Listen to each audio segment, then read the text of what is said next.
Como entender as 7 cartas às 7 igrejas de Apocalipse? Apocalipse capítulo 2. Comentário de Emaro Persona.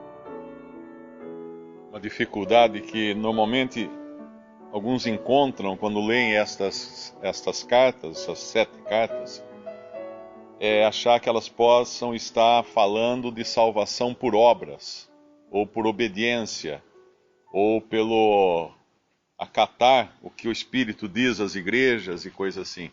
Mas é importante entender que aqui está falando de testemunho. Não está falando das pessoas individualmente que precisa vencer para ser salvo, ou outro que precisa ouvir. Aqui não é uma questão de salvação. Aqui está falando para o testemunho da igreja na terra. Obviamente tem as responsabilidades individuais aqui. Mais ou menos, o sentido é muito parecido com a das 10 virgens, né? Que tinha 10 virgens, todas elas estavam ali, mas 5 não tinham o azeite que representa o Espírito Santo. Então, nesse testemunho da igreja na terra, isso está incluindo tudo, porque nós vamos encontrar dentro desse testemunho o quê? Nós vamos encontrar aqueles que são apóstolos, que dizem ser apóstolos, mas não são. Nós vamos encontrar aqueles que são sinagoga de Satanás. Nós vamos encontrar aqueles que seguem a doutrina dos nicolaítas, que vai ser no versículo 15. Nós vamos encontrar aqueles que seguem o ensino da mulher aqui no versículo... que tem a doutrina, né, no versículo 24, né, que fala... primeiro versículo 20, né, de Jezabel. Toleras Jezabel, ou seja, ela estava inserida no contexto aqui das assembleias do testemunho. Então aqui não se trata de salvação individual, embora existam também benefícios do salvo individualmente, né, daquele que é salvo, como por exemplo ter uma pedra branca, como fala no versículo 17, o novo nome, não receber o dano da segunda morte, como fala no versículo 11, comer da árvore da vida, como fala no versículo 7. Então tem todos os benefícios que são garantidos ao salvo. Porém aqui nós estamos falando de testemunho, da expressão de Cristo na terra através do testemunho que é a igreja. Mas não a igreja no seu sentido do corpo, mas aqui como sentido da assembleia, da casa de Deus na terra. Eu creio que seja assim. Não sei se algum irmão pensa diferente, talvez possa até explicar melhor do que eu. Mas eu não entendo como essas gratificações aqui sendo a salvação por obras, né? Como alguns acreditam que seja. O próprio fato das assembleias aqui serem identificadas como candeeiros ou castiçais mostra esse caráter de testemunho. O que é um castiçal? Ele é uma coisa que dá luz num lugar de trevas. E a igreja está no mundo hoje para dar luz ou expressar o que é Cristo nesse mundo de trevas.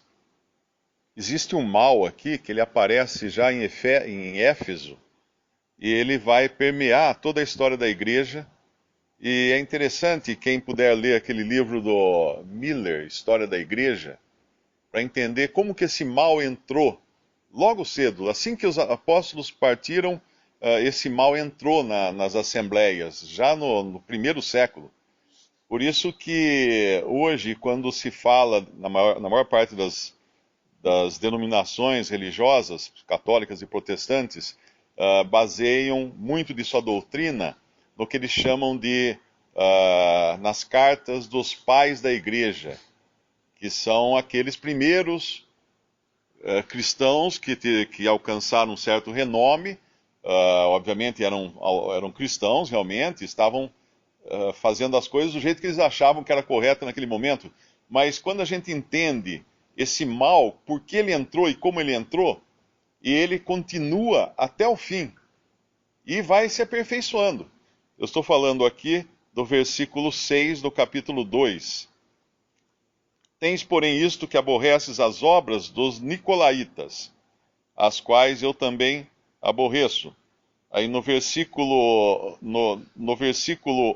9, eles aparecem aqui com outra roupagem. Primeiro eles apareceram dizendo-se apóstolos, no versículo 2, depois nos fala dos nicolaítas, aí vem uma outra roupagem aqui, que é os que se dizem judeus, ou seja, vestidos com a farda de quem é do povo de Deus. Então por que eu não vou seguir essas pessoas? Eles estão vestidos, eles são judeus, né? Eles têm uma áurea de autoridade, de dignidade. E lá em seguida, em Pérgamo, vai aparecer de novo no versículo 15, assim tens também os que seguem a doutrina dos nicolaítas. Antes eram as obras dos nicolaítas, que eles aborreciam, mas agora já temos que seguem a doutrina. No versículo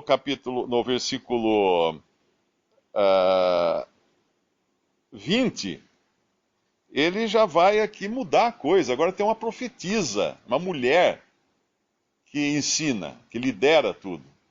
E a gente sabe que cada época dessa representa uma época também da cristandade.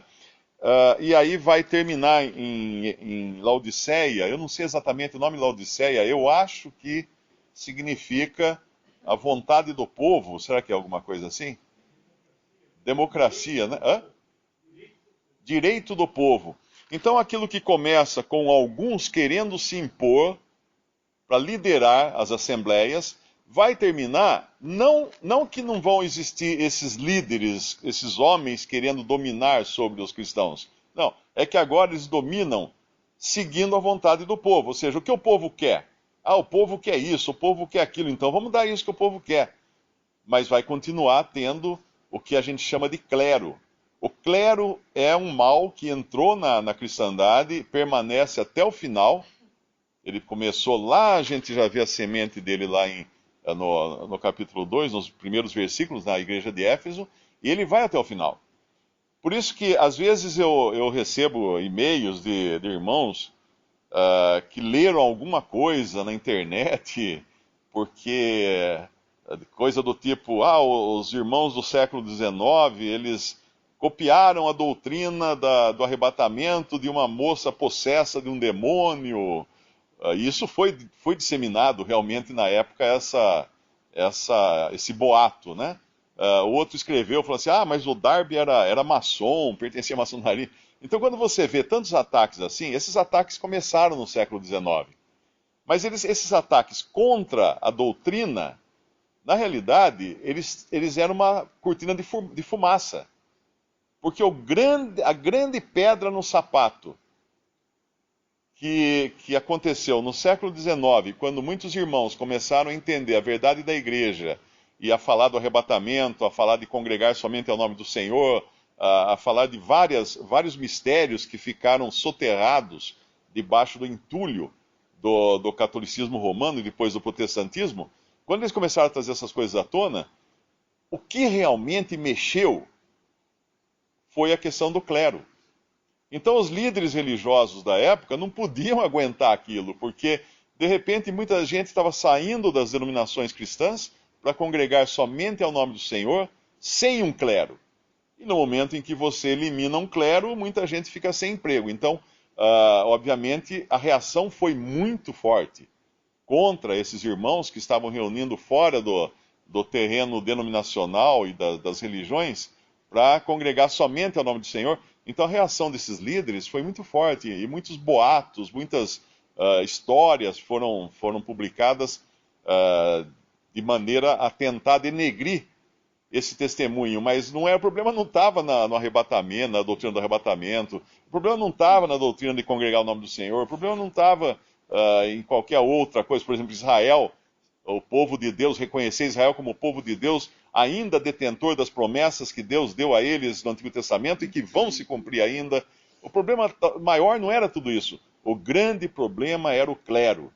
Era o clero. E por isso que em cada igreja que a gente vê, exceto lá em Filadélfia, a gente vê esse clero de alguma maneira. Sardo parece que não está tão evidente, mas na verdade ele não acha, Deus não acha as obras, o Senhor não acha as obras dele perfeitas diante de Deus. A gente sabe que Sardo representa a época em que homens movidos pelo Espírito Santo de Deus recuperaram a doutrina da justificação pela fé.